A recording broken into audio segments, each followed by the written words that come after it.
Hormuz జలసంధిని దాటుకుని one by one మన నౌకలు వస్తున్నాయి. ఏదైతే తాజాగా మనం చేసినటువంటి అంటే నరేంద్ర మోడీ పెజెష్కియాన్‌తో మాట్లాడటం, అలాగే జయశంకర్ అక్కడ ఉన్నటువంటి వాళ్ళతో మాట్లాడిన తర్వాత రకరకాలైనటువంటి పరిస్థితులు. ఒక పక్కన మనం అమెరికా నుంచి తెప్పించుకున్నాం, రష్యా నుండి తెప్పించుకున్నాం ఆయిలు ఇవన్నీ ఒక ఎత్తు.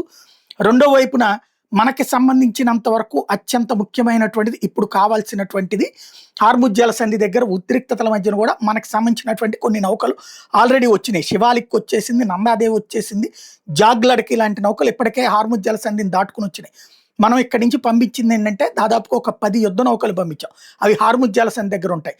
మనకి సంబంధించి అక్కడ స్ట్రక్ అయినటువంటి 22 వాణిజ్య నౌకల్ని ఒక మూడేసి నౌకలకి వెనక వైపు ఒక యుద్ధ నౌక, ముందు వైపు ఒక యుద్ధ నౌక ఎయిర్ డిఫెన్స్ సిస్టమ్స్ని యాక్టివేట్ చేసుకుంటూ భారత జెండాతో వస్తుంటాయి. అంటే ఇవి మావి అన్న సంకేతం. తద్వారా వాటి మీద దాడి చేయబాకు అంటూ ఇరాన్కి హెచ్చరిక లేదా సూచన. ఇరాన్ కూడా మనం మిత్రదేశమే కాబట్టి మనతో ఎలాంటి శత్రుత్వం లేదు కాబట్టి, ప్లస్ వాళ్ళ యుద్ధ నౌకలు కావాలంటే మనం షెల్టర్ కూడా ఇచ్చాం కాబట్టి, ఇవాళకి కూడా వాళ్ళకి ఆహారము, ఫ్రూట్స్ ఇట్లాంటివన్నీ సప్లై చేస్తున్నాం కాబట్టి వాటిని వదిలేస్తూ ఉంటుంది. అవి వస్తూ ఉన్నాయి ఇప్పటికీ.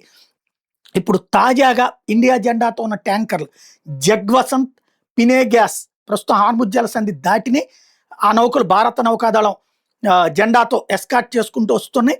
అవి యువతలకు వచ్చేసిన తర్వాత కొద్ది దూరం వచ్చాక వాటిని మూవ్ చేసేసి మళ్ళీ యుద్ధ నౌకలు వెనక్కి వెళ్ళి మిగతా వాటిని తీసుకొస్తాయి.